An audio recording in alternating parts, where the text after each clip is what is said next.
అండి అందరికీ. ఈరోజు మీరు ఏ స్పెషల్ చేశారండి? నేనైతే ఈరోజు స్పెషల్ కర్రీ చేస్తున్నాను. ఏంటక్క తోటకూర చూపించి స్పెషల్ కర్రీ అంటున్నావు?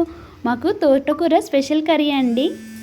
చికెన్ మటన్ చేస్తేనే స్పెషల్ కాదు కదండి, మనకు నచ్చిన కర్రీ ఏ చేసుకున్నా అది స్పెషలే కదా. ఈరోజు మా స్పెషల్ కర్రీ అనే చెప్పాలి, ఎందుకంటే మా బాబుకు తోటకూర అంటే చాలా ఇష్టం. ఈరోజు లంచ్ బాక్స్ అయితే ఖాళీగా వస్తుంది ఇంటికి.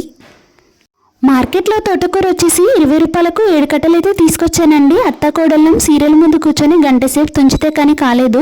పొద్దుగాల ఉండే వరకు గంట కూడా కాలేదు. ఎంత అవుతుంది తోటకూర ఉడికితే చెప్పండి?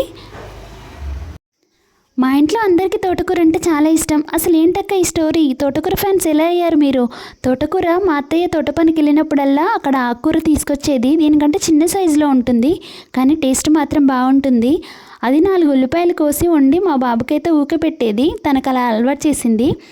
మా బాబు అయితే తోటకూర బాగా ఇష్టంగా తింటున్నాడు. ఇప్పుడైతే ఆకుకూరలు పిల్లలు తింటే మంచిదే కదా. కొంతమంది పిల్లలు అయితే ఆకుకూర అస్సలే వద్దు నాకు అని మారం చేస్తారు. కానీ మా వాడైతే ఆకుకూర చేస్తే మాత్రం ఇంట్లో పండగ అన్నట్టు. ఈరోజు వాడికి పండగ అన్నమాట. పల్లెటూరులో ఉండి తోటకూర కొనుక్కోవడం ఏంటక్క అని అనుకుంటున్నారేమో. ఇంకా మనకు తోటలో తోటకూర రావడానికి ఇంకా కొన్ని రోజులు టైం అయితే పడుతుంది. అప్పటి వరకు మనం ఇలా కొనుక్కొని తినాల్సిందే. మేమైతే తోటకూర చేసేటప్పుడు ఎండుమిరపకాయలు అయితే వేస్తామండి. మీరు ఏ విధంగా చేస్తారో కింద కామెంట్ సెక్షన్లో తెలియచేయండి. మీలో ఎంతమంది తోటకూరకు ఫ్యాన్స్ ఉన్నారో కూడా కింద కామెంట్ సెక్షన్లో తెలియచేయండి. ఈరోజు ఏ స్పెషల్ చేశారో కూడా చెప్పండి. వీడియో నచ్చిందా మరి? నచ్చితే కనుక లైక్ చేసి షేర్ చేసి మన ఛానల్ అయితే సబ్స్క్రైబ్ చేసుకోండి మరి.